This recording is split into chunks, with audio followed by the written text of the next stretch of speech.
नमस्कार, मैं हूँ राजेश श्रीवास्तव। आज सुप्रीम कोर्ट ने कृषि कानूनों पर जो फैसला दिया है वो चौंकाने वाला है। कृषि कानूनों पर सुप्रीम कोर्ट ने जो फैसला दिया है उसमें साफ कह दिया है कि उसने केंद्र सरकार को निर्देश दिया है कि इस फैसले पर तत्काल रोक लगाई जाए और उन्होंने इस मामले पर एक कमेटी बनाने का निर्देश दिया है ताकि कमेटी इस मामले पर निर्णय करेगी कि कृषि कानूनों को लागू किया जाए ना लागू किया जाए। लेकिन प्रथम दृष्टया किसानों का मानना है कि जो कृषि कानूनों पर सुप्रीम कोर्ट का जो फैसला आया है वो किसानों के आंदोलन को तोड़ने वाला है। इससे देखा जाए तो एक न एक तरीके से सुप्रीम कोर्ट ने केंद्र सरकार की मदद ही की है, क्योंकि सुप्रीम कोर्ट के इस आदेश के बाद से अब किसानों का आंदोलन जो पिछले 1.5 महीने से चल रहा था, अब उस आंदोलन पर रोक लग गया है और जो किसान इतने लंबे समय से आंदोलन कर रहे थे अब उस आंदोलन को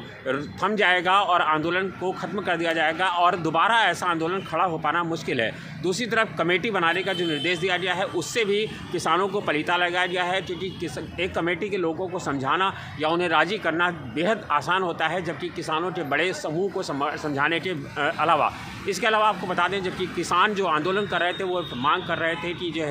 जो आंदोलन है उसमें इस शर्त पर ख़त्म किया जाएगा कि किसानों का जो कृषि कानून बनाए गए हैं वो तीनों के तीनों रद्द कर दिए जाएं। लेकिन सुप्रीम कोर्ट ने आज जो फैसला दिया उसमें कृषि कानूनों को रद्द नहीं किया है, बल्कि कृषि कानूनों को उन्होंने स्थगित किया है और कहा है कि इस मामले में सुप्रीम कोर्ट एक समिति बनाएगी। समिति बना करके केंद्र सरकार उसको तय करेगी कि और समिति दोनों बैठ करके तय करेंगे कि कृषि कानूनों को किस तरह से लागू किया जाए और उस पर क्या एक बीच का रास्ता निकल सकता है। तो कुल मिलाकर देखा जाए कि जो कृषि कानूनों पर सुप्रीम कोर्ट का जो फैसला आया है वो कृषि आंदोलन पर पलीता लगाने वाला है और चाहे अनचाहे गाहे बगाहे ये केंद्र सरकार की मदद ही करता हुआ दिख रहा है। धन्यवाद, शुक्रिया।